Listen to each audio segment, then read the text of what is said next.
OFDM in one block here, just to make it simple. Let's say the host wants to use this device like it's a Wi-Fi. And we want all of the Wi-Fi stuff done in the OFDM blocks.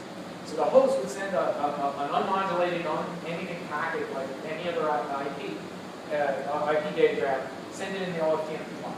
It has some size that will change depending on, if it's a short packet or a long packet. The OFDM mod then takes that, does its processing. It might output a fixed packets of, let's say, 100 samples apiece to the grid. And then it would have to fit. So just because one packet comes in doesn't mean one goes out. We have maybe a one or one to many. Yes. Okay. So you're concerned about buffering though, and we don't buffer as in like it's a fixed number of packets. How much space is there? And so we know that okay, I can send 8 kilobytes worth of stuff and know that there's room there. Is that the answer? Yeah.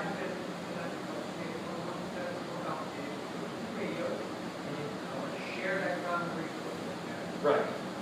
Looking for about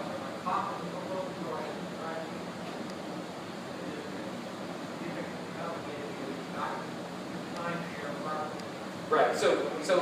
Okay. So on transmit, for example, right, the OFDM mod is the last guy before he sends it to the radio.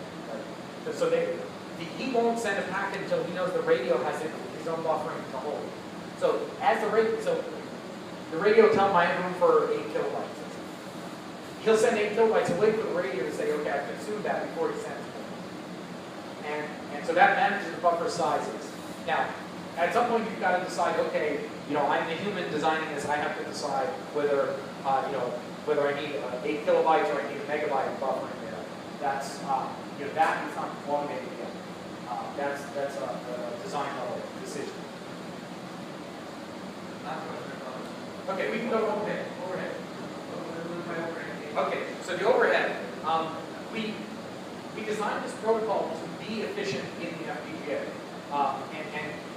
Normally if you look, like let's say we use IP or TCP packets or something for this, those were designed with the assumption that they're running in a CPU where you have random access to the whole packet and things like that. And so we designed very differently. We designed with the assumption that the packets are being used mostly in an FPGA, and so that means you don't want to do deep inspection before you decide to put those. You want to make all routing decisions based on the first line of the packet, so you don't have to juggle, you don't have to buffer extra. So there's one line of header, 64 bits of header that contains all information about flow control, about routing, about packet type, about everything. And so that all happens in one line. And then the very next line is a 64-bit timestamp, which is optional on all packets out. The rest of that is common. Right. So every packet at most has 128 bits of extra overhead. Resource. So again, okay. No. So as I said, the router, the transport router, is very efficient.